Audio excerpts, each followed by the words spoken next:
There can be only one.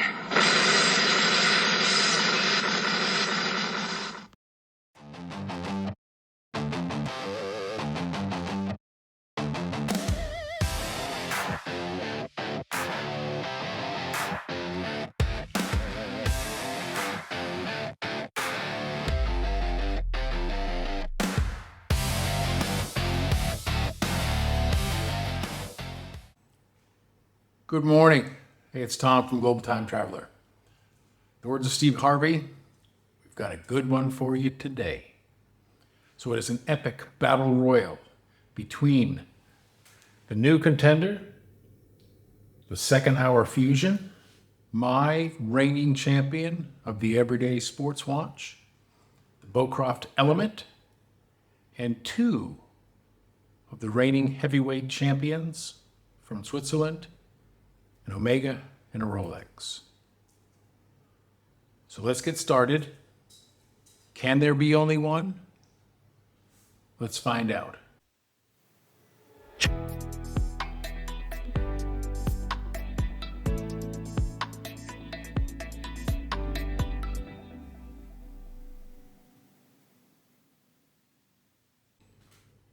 So before we get started looking at the Fusion, let's take a look at what I'm wearing today. So this week, I received a new model from Venezianico, and this is the Arsenale Bizantino. It's a 39 millimeter automatic watch with a Miyota 9039 no date in it. It has a fumé enamel anthracite dial. Very simple, very basic, very elegant. But where the intricacies come in is in the engraving on the case and the bracelet. Now, all of that engraving is based upon and inspired by the art and architecture from the Byzantine Empire in what was once known as Constantinople, now modern-day Istanbul in Turkey. This watch has a Miyota movement in it, as I said, and fits very nicely. We put that on the wrist, we'll take a look. Now, I wear my watches a little bit loose. This could probably stand to have one link removed, and because it's a butterfly clasp, like most Venezianicos, it doesn't have a micro adjust. So I'll give that some consideration. Maybe I'll do that later today and see how that fits. But overall, very happy with this watch. Retails for around $900. But as I've said before, with the Venezianico, if you are a repeat customer, they do offer a really nice discount. So keep that in mind. All right, let's take a look at the Fusion. So here is the second hour Fusion. I've got all of the specs that are going to show up on your screen right now. It measures very true to the specifications. It's a little bit over 40. I measured it at 40.1. It's a little bit under 11. I measured it at 10.9. And it is about 46 and a half from end link to end link or lug to lug. I did fit this watch for me. It has micro adjust in the clasp, and it is rock solid, good value for an everyday sports watch. Now it comes in 5 different colorways. There are the 3 basic colors, a black, a white, and a blue. And then there are 2 more vibrant colors, a sunset orange, and this particular one that I have, which is called the Petrol. And the Petrol is a tealy blue-green. As a man, don't really know that much about colors. You can tell me what is lavender. I'm going to have some trouble describing that. But I look at this and go, yeah, it's got some blue, it's got some green in it. Now, as we said, it's a little bit over 40 millimeters. It is mostly dial with a very thin bezel on it. That bezel is stepped up to a very lightly domed flat crystal. It is a sapphire. It's got 6 layers of anti-reflective undercoating on it. The indices are doubled, if you will. There are baton at each hour marker, and then just inboard of the batons, there are little circular secondary indices. And then inboard of the circular indices, there was also a 24-hour printed indication. That, with the printed logo and the text at the 6 o'clock position, and the 6 o'clock porthole date window, color matched I'll have you, does tend to make this dial, in my opinion, just a little bit busy. I tend to favor, personally, minimalistic types of dials, but I don't find this to be overly busy, if that makes sense. Now the bracelet and the case are very nicely put together. The case is both polished and brushed. It has a good fit. It has a good grippable screw-in crown with that solid screw-in case back. Gives it 100 meters of water resistance. The bracelet is a 7-link, mostly brushed. The inner small links are also polished, and it blends in nicely into a fold-over clasp. The movement in the Fusion is Miyota regulated 9015 with the date position, as we mentioned, at the 6 o'clock.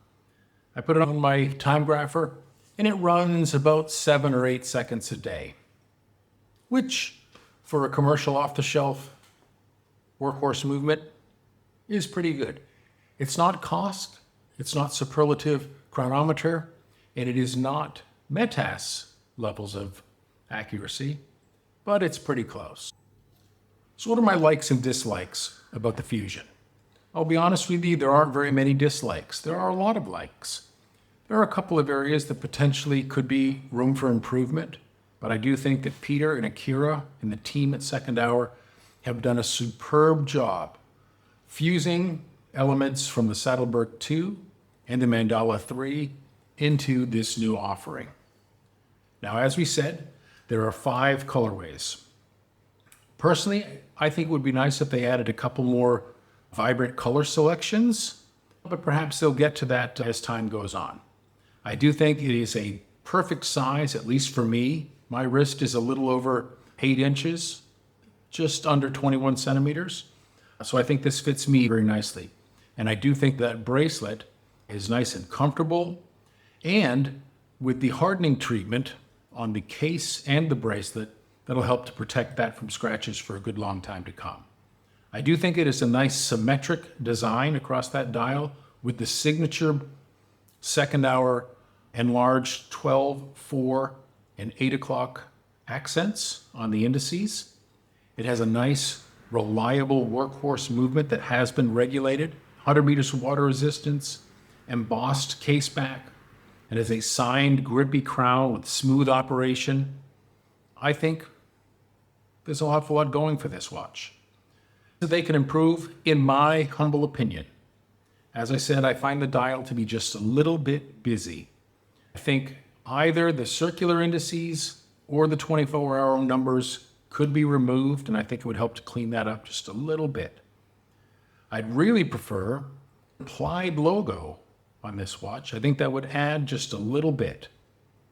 And that Miyota rotor does make a little bit of noise in this watch, more so than with some of my other ones, and specifically the Element. But overall, I think this is a very good offering. Now, speaking of the Element, let's take a quick look at that one. Recently, I did a video dedicated to the BEAUCROFT Element, in which my finding is that this is perhaps my favorite everyday sports watch. I think it has an awful lot of design elements and comfort that go into making this thing superb. Let's take a look at the specifications. So I measured this at 39.5 by 11.9 and 46.5 from end link to end link or lug to lug. Now this has female end links on it, so it folds over completely upon itself, and it is very comfortable on the wrist. This is a 3-link oyster style bracelet, mostly brushed, but with a couple little polished elements to it. The dial, again, as with the Fusion, makes up most of your first glance at this watch, as the bezel is quite thin. As with the Fusion, it is a beveled bezel, polished going up into a double-domed sapphire, meaning that the sapphire is extended above the bezel, but then it also has a slight curvature to it. And that's what lends to a slightly thicker presence on the wrist than the Fusion, which has a flat sapphire. Now the dial itself has a little bit of three-dimensionality to it, with that raised outer ring where the indices are. They are baton indices with BGW9 superlumen. It is, in my opinion, while not quite as minimalistic as the Byzantino, has a nice clean look to it. In a moment, we'll look at a comparison between these two watches and try and come up with a verdict of which one is best. So let's hand this to the judges in between the Fusion and the Element and see how these stack up at the end of this epic battle. There's a lot of things that are in common between the two, a lot of things that are very, very similar. Looking at them, they're almost identical in size. The Fusion is a little bit bigger in diameter, the Element is a little bit thicker. In terms of the movements, they both have regulated Miyota 9000 series. A 9015 for the Fusion, a 9039 no date for the Element. And they are both regulated, again, under 10 seconds a day. What I have measured is about 7 seconds a day for the Fusion and about 3 seconds a day for my BEAUCROFT. They both use hardened 316L steel. They both have quick release, micro adjust. Water resistance, the Fusion is 100 meters, the BEAUCROFT is at 200 meters. Sapphire crystals, screwed solid case backs. They have different bracelets, but they are both very comfortable and easily adjusted to fit most any wrist size. Now, the indices and the logo, as we mentioned, the Fusion has a printed logo, where the BEAUCROFT has an applied logo. Is that a big difference? Not really. It really comes down to preference. They both have solid end links, where the Fusion is a male end link, the BEAUCROFT is a female end link. And they both have similar performance and lume. So the verdict between the two of these is probably on paper a draw, because they have so much in the way of similarities. But in terms of other aspects, for all of us, we come up with our own criteria for what we're going to look at that's important to us. Now, number one, price. The Fusion is about 20% less expensive than the BEAUCROFT. Call it $125 before you factor in things like taxes and shipping and any other types of fees that might be associated with it. For availability, they're both going to sell out quickly. They're both comfortable, but that comfort again is subjective to the wearer. For color selections, the Fusion has 5 available colors, where the BEAUCROFT has 8 that are available. And I find the BEAUCROFT colors to be vibrant and absolutely gorgeous. Not that the Fusion is not, but with more options and availability there, it perhaps fits more people. I do find that the legibility on the BEAUCROFT is a little bit better, because that dial is a little bit less cluttered. And cluttered isn't really the word that I think I should use here. It has fewer elements on that dial that makes it a little bit easier to read, in my opinion. Again, not that the Fusion is difficult to read, the BEAUCROFT is just slightly better. So overall, which one is better? Well, that's up to you. For me, if I was told, you're going to be tortured unless you have just one of these two watches, I'd probably stick with my BEAUCROFT. Again, the second hour is an awesome watch, and I'm glad that I don't have to make the decision of picking only one. I can have two, which is awesome. They're affordable, they're great quality, they look good. Both companies are fantastic. The people that work there, the people that own those companies, go through great effort to make sure that their customers are happy. You get a personal interaction with them, and that is priceless, in my opinion. I really, really like that about dealing with small, independent brands. I like the BEAUCROFT so much, I've ordered another one. That one's coming in a red temper or temper red colorway, and I think it's going to be gorgeous. And I'm really pleased to say that a colleague of mine looked at my element and he's ordered one himself, and he should have taken delivery of it in the UK yesterday. So congratulations. So I'm leaving all of the contact information on the final slide. I'll also put it in the description of the video for second hour. So give Peter and Akira a call, an email, a DM, whatever you need to do. Go on their website and take a look at their catalog of watches. I think you'll be really happy with them. I love my Mandela, I love my Saddleberg, and I love my Fusion. And I'm really looking forward to what they come up with here in this coming year. Well, thanks for joining me here today. I've had a good time.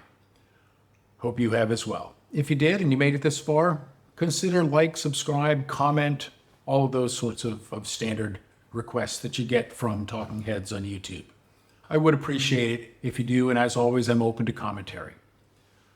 I did find a different channel recently. It's called Wrist Unwound. A young man named Tyree. He doesn't necessarily do an awful lot of watch reviews, but he does talk about the marketplace and some of the considerations for watch collecting. I found his work to be professional, well shot, and he comes across as a really good, personable guy. Wrist Unwound, if you want to take a look at that. As always, I'll leave links to the other channels that I really like, whether it's Shane or Chris or Peter or Jody. I didn't forget you, Marco, and I didn't forget you, Rudy, this time either. But please, if you're interested in watches, take a look at a lot of these channels. There's a lot to learn and a lot of good experience that you can draw from that to help avoid making mistakes on your own. But anyway, as always, I wish you well. I hope that you're happy. I wish you a joyful, prosperous, healthy 2026 and beyond. And cheers. Thanks again. See you next time.